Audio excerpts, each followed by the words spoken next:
L'âge messianique a bien paru selon un plan arrêté et une prescience divine dans la personne même de Jésus-Christ.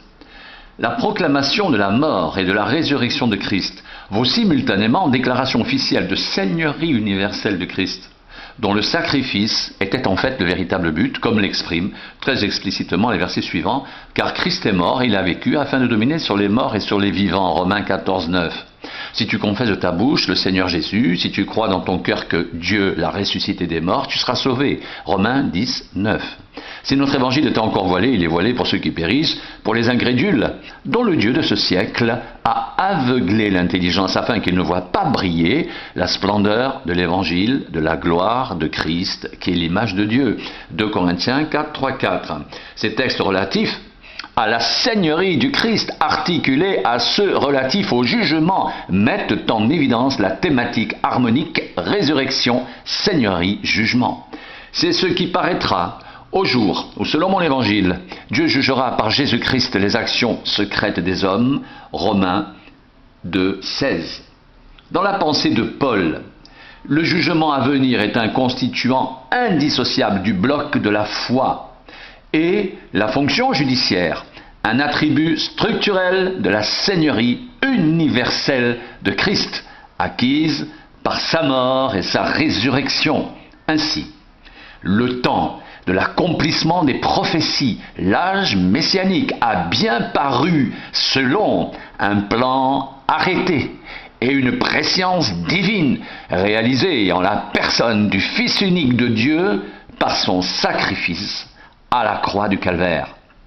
L'acte rédempteur accompli décisivement et définitivement à la fin de l'histoire en sa personne par l'événement de la croix, Jésus, le héros, auteur de notre salut éternel, parfaitement accompli, est exalté et glorifié à la droite de Dieu dans la toute-puissance eschatologique comme chef messianique du peuple qu'il s'est acquis au prix de son sang.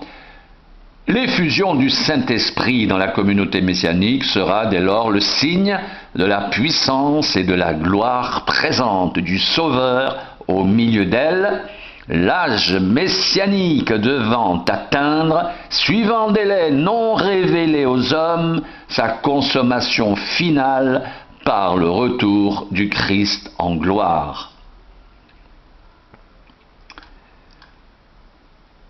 Car Christ est mort, et il a vécu, afin de dominer sur les morts et sur les vivants. Romains 14, 9. Si tu confesses de ta bouche le Seigneur Jésus, et si tu crois dans ton cœur que Dieu l'a ressuscité des morts, tu seras sauvé. Romains 10, 9.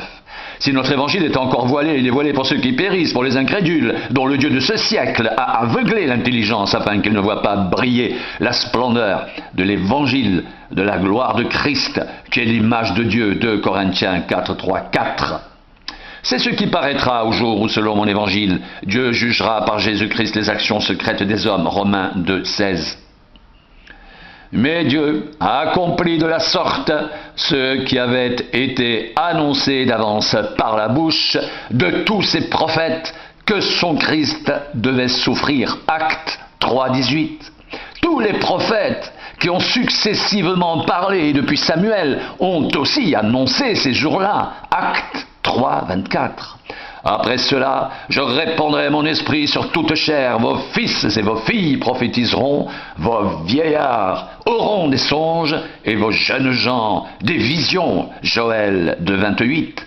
Hommes galiléens, pourquoi vous arrêtez-vous à regarder au ciel? Ce Jésus qui a été enlevé au ciel du milieu de vous viendra de la même manière que vous l'avez vu allant au ciel. Acte 1, 11.